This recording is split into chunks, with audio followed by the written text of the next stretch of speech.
മനുഷ്യാണാം മനുഷ്യത്വം ജാതി. എന്താല്ലേ മനുഷ്യന്റെ ജാതി എന്ന് പറയണത് മനുഷ്യത്വമാണ് അത്രേ. ഇതെങ്ങനെയാ മനുഷ്യത്വം ഉണ്ടാവുക?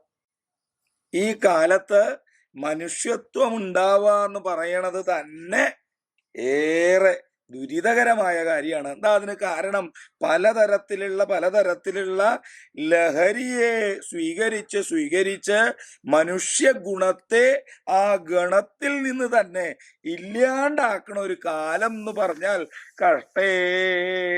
കഷ്ടം എന്ന് മാത്രമേ പറയാനുള്ളൂ. സന്തത സഹചാരികളെ, സഹജീവികളെ, ബന്ധുക്കളെ, മാതാപിതാക്കളെ, സുഹൃത്തുക്കളെ, ഇവരെ ഒക്കെ ജീവിതത്തിന്റെ അനുഭവങ്ങളെ കൊണ്ട് അനുഭൂതിയാക്കി മാറ്റി അതിനെ ഒരു ലഹരിയായിട്ട് കൊണ്ടുപോകുമ്പോ കിട്ടുന്ന ലഹരി ഈ ലോകത്ത് മറ്റൊരു ലഹരിക്കും തരാൻ കഴിയില്ല എന്ന സത്യം മനസ്സിലാക്കുന്നവനാരോ അവനാണ് യഥാർത്ഥത്തിൽ മനുഷ്യൻ എന്ന് പറഞ്ഞാൽ. ഇല്ലാത്തതൊക്കെ ജന്മം കൊണ്ട് മൃഗമായിട്ടുള്ള മനുഷ്യജീവിയും മൃഗമായി തന്നെ മരണപ്പെടും. അതാണ് ഇപ്പൊ ഇവിടെ കണ്ടുവരുന്ന പലതരത്തിലുള്ള ലഹരി ഉപയോഗങ്ങളുടെ വക്താക്കളായിട്ട് മാറിയിട്ടുള്ള നമ്മുടെ ഉണ്ണികളുടെ ശാപം എന്ന് പറയുന്നത്.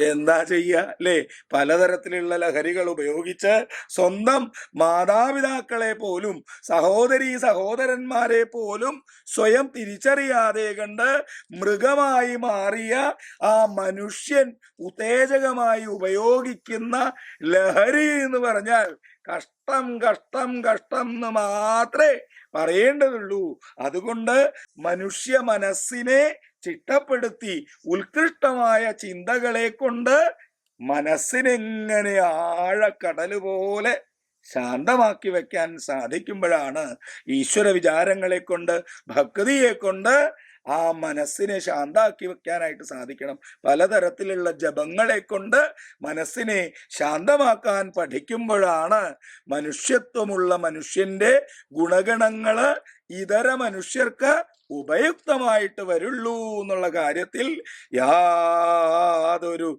തർക്കമില്ല. സംശയമുണ്ടോ?